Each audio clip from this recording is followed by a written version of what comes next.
This is Evghenia Gutul, the former governor of Moldova's autonomous territory of Gagauzia. And this is Gutul in March 2025, back when she was still in office, being arrested at Chisinau airport while attempting to flee the country. She was charged with money laundering and illegal campaign financing, and after her conviction was sentenced to 7 years in prison. Her case is currently under appeal, but as of right now, she's behind bars.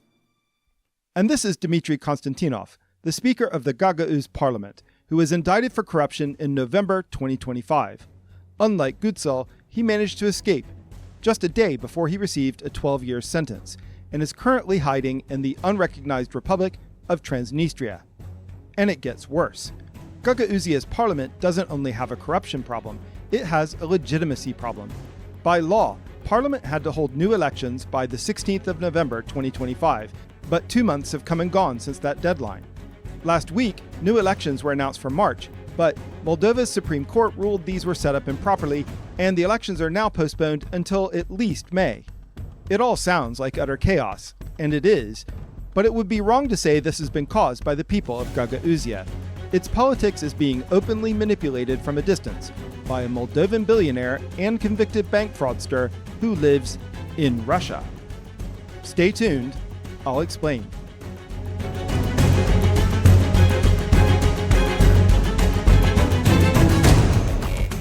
Hi everyone, I'm Fredo Rockwell, and we need to talk about Gagauzia. Even though most people have never heard of this autonomous region in southern Moldova, I think what happens there this year in 2026 will go a long way to determining the future of Moldova. And like a lot of people, I think what happens in Moldova in the next few years will go a long way to determining what happens in Europe for the next few decades. Before we get into recent events though, let's have a quick primer on Gagauzia itself. The Gagauz people speak a Turkic language and have lived in what is today southern Moldova for a while. There are many competing theories about the origins of the Gagauz. One scholar listed 18 of them. Ultimately, it doesn't matter for the purposes of this video, but there are two things that make the Gagauz people stand out. Unlike many Turkic language speakers, most Gagauz are Orthodox Christians, the same religion as most of Moldova and, crucially, as Russia. The other difference is that while most Gagauz people speak the Gagauz language, the most common second language is Russian. Very few people in Gagauzia speak Moldovan or Romanian. Essentially, Moldovan and Romania are the same language.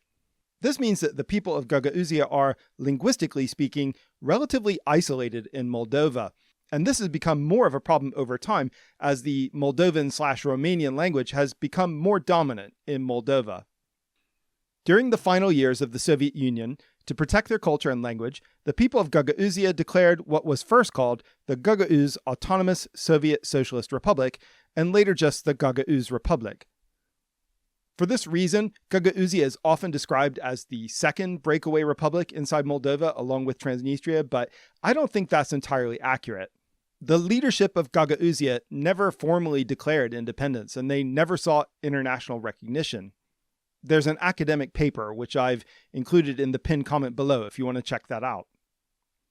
What Gagauzia's leaders really seemed to want was autonomy, preferably under the rule of Moscow, and protection for their language and culture. When political unification of Moldova and Romania became a popular idea in the early 90s, Gagauzia opposed this, thinking it would further marginalize minority groups like them. A few years later, though, with the idea of a greater Romania on the wane, the Gagauz leadership signed a deal with Moldova's central government to form the Gagauz Autonomous Territorial Unit. The Gagauz ATU stretches across 4 enclaves, the biggest of which includes the capital city of Comrat, and has its own governor, or Bashkan to use the Gagauz term, and a 35-seat parliament, formerly known as the People's Assembly. And for 30 years, this mostly worked. Gagauzia just did its own thing in relative peace and, to be honest, mostly in obscurity. And when I say obscurity, I don't just mean that most of the world is unaware of Gagauzia. Even within Moldova, which is not a big country, a surprising number of people know very little about Gagauzia or don't even know about it at all. I once worked with a man from Moldova, a highly educated man who had lived there until his 30s, and I once asked him about Gagauzia, and he looked at me like I'd asked him about the autonomous territorial unit of Narnia or Middle-earth. Just complete incomprehension.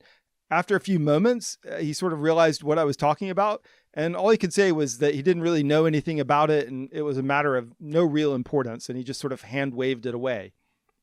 That's just one anecdote, but I've been told that's not really that uncommon. I've also heard stories about people who live in Chisinau thinking that you need a visa to go to Gagauzia, or that Gagauzia uses different money from the rest of Moldova. So the understanding of this region across the rest of Moldova is relatively low. There is one Moldovan who's become very interested in Gagauzia during the last few years, and his interest is having a big impact. I'm referring to the Moldovan oligarch Ilan Șor. The story of Ilan Șor is long and complicated, but here are some basic facts. After many years as a successful entrepreneur, he was convicted of money laundering and other charges related to the 2014 Moldovan bank fraud, a fraud so big the Moldovan state had to pay the equivalent of 15% of its annual GDP just to cover the losses. After being sentenced to 7.5 years in prison, he fled Moldova and today lives in Russia. Șor, like many oligarchs, has involved himself in politics. He was elected mayor of Orhei in 2015, and he even managed to win election to parliament in 2019 and 2021, despite being a fugitive from justice during both elections. During his career, Șor has bankrolled multiple political parties, but the one that's most relevant to our story today was called the Șor Party. So, not exactly subtle. Under Șor's leadership, the Șor Party managed to elect Șor, as in the man, at parliamentary elections, but never accomplished much more than this. In the 2019 election, the Șor Party came in last place, with just 7 seats. In 2021, it got just 6, which again was last place. But the Șor Party finally tasted success in Gagauzia. Specifically, when Evghenia Guțul became the Șor Party candidate for governor in 2023. There was no attempt during the campaign to hide the fact that Guțul was associated with Șor, the person, or that she was pushing a pro-Russian agenda. In fact, being pro-Russian is not necessarily bad politics in Gagauzia. Remember, the people of Gagauzia have a long-lasting and historic sort of feeling of affection for the people of Russia. So being pro-Russian just, that kind of makes sense to a lot of people. To make Guțul's connection to the Russian establishment really clear, the Șor Party released this video of 3 of Russia's most famous pop stars, Nikolai Baskov, Philip Kirkorov, and Stas Mikhailov, singing the Gagauz national anthem in Russian. These guys are all pop stars from a while back, as I'm sure you've guessed, but they're still really famous, so this video has a Traveling Wilburys kind of vibe. Despite the oodles of foreign cash and overt backing from Russia, Guțul only managed to win 26% of the vote in the first round, coming in first, but just barely. She did win the second round, but again, by a tight margin. Despite her razor-thin mandate, Guțul set out to totally upend Gagauzian and Moldovan politics. Most notably, during an 8-day visit to Russia in March 2024, she discussed the possibility of the Russian energy giant Gazprom funneling gas directly to Gagauzia at, quote, a special price, and the creation of Russian bank accounts for Gagauz citizens, where funds would be placed to provide, quote, increased salaries, reportedly $100 a month. So basically, with Russian backing, Guțul was promising free money, which in Gagauzia, and most places to be honest, is pretty popular. This scheme has since been ruled illegal according to Moldovan law, and the thousands of Gagauz who accepted these payments, with the blessing of the Guțul regime when it was in office, are now facing prosecution and fines. So that kind of sucks. Back to Guțul's visit to Russia, to remove any doubt she had Kremlin support, Guțul met with Vladimir Putin himself, and the two shook hands in front of a camera. Unsurprisingly, Moldova's president, Maya Sandu, took a pretty dim view of Guțul's cozying up with Putin and Russia, especially with Russia trying to conquer neighboring Ukraine. She even went so far as to deny Guțul a seat on her cabinet, a privilege the governor of Gagauzia is entitled to. So you might assume that Sandu orchestrated Guțul's arrest and sentencing, but to be honest, she didn't really need to do that. Guțul's corruption and foreign influence was so flagrant and obvious, I doubt anyone could have stopped her from being arrested last year. She couldn't have made herself look more guilty if she'd wanted to. Let's look at what happened. In June 2023, a month after Gutul was elected governor, the Șor party, the one named after the convicted money launderer connected to the largest bank fraud in Moldovan history who lives in exile in Russia, was declared unconstitutional. In a decision that surprised no one, the Constitutional Court of Moldova determined that the Șor party supported the interests of a foreign state, Russia. Who knew?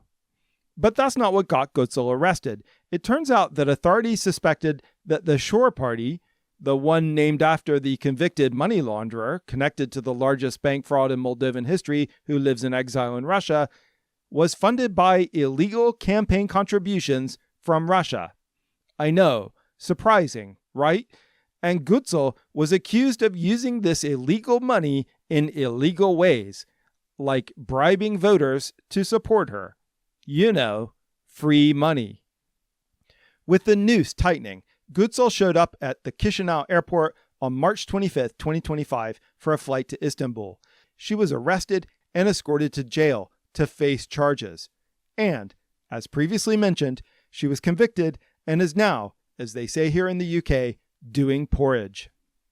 Ever since that moment, politics in Gagauzia has been in even more turmoil than ever. Protests denouncing Gutul's arrest started immediately, especially outside the prison where Gutul was being held, but there have been reports these protesters were being paid to take part. Meanwhile, Ilan Uzan, another ally of Ilan Șor, was appointed as Gagauzia's interim governor. Then, citing a technicality that is both too boring and too spurious to explain in detail, Parliament decided it could not set a date for new elections.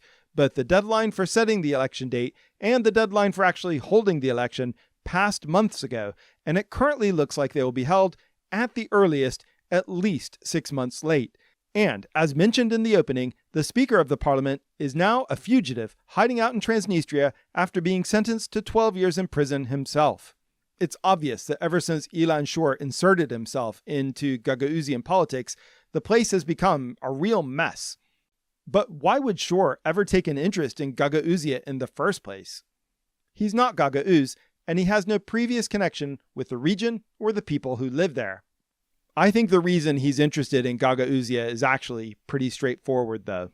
Șor is immensely wealthy, but he's not Jeff Bezos wealthy. For many years, he's been trying to upend Moldova's pro-European, anti-Russian governments, and failing. The Șor party, for example, never got more than a handful of seats in the national parliament.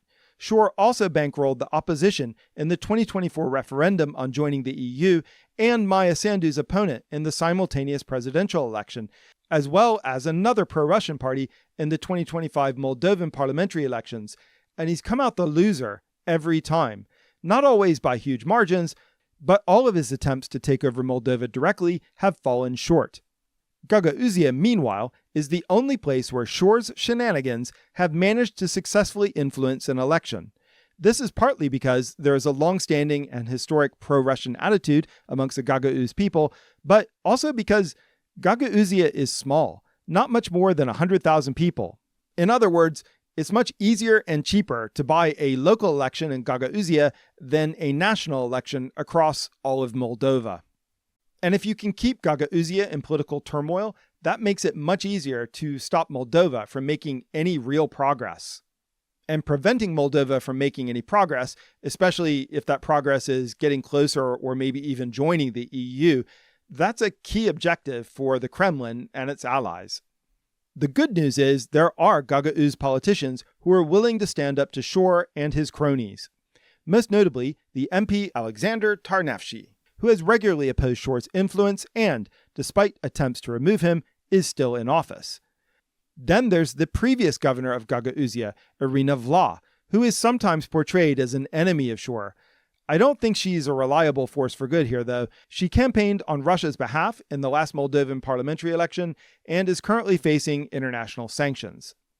So the central Moldovan government, led by President Sandu, is facing a very delicate situation. Șor has announced on Russian television that his newest party, Victory, will not take part in the upcoming Gagauz parliamentary elections, whenever they actually happen. But he doesn't really need a party structure to seize power. Gagauzia is small enough, he can just back a series of independent candidates, and this would be much harder for the authorities to police. Letting Gagauzia fall into another round of corruption and turmoil is too much of a threat for President Sandu to just let it happen. But taking too tough a line with the Gagauz people, who are, in reality, a very small ethnic minority, risks creating a propaganda win for the Kremlin. One thing that's probably not helping is that, after 30 years of being a fringe issue, the talk of Moldovan and Romanian unification is back on the political agenda. Even talk of this will raise tensions in Gagauzia, and more tension is the last thing anyone needs at the moment. I hope you liked the video. If you want to find out what happens next in Gagauzia, be sure to subscribe, because I will be making videos that follow up this story and cover other underreported stories from around the world. And I'll see you guys in the next video.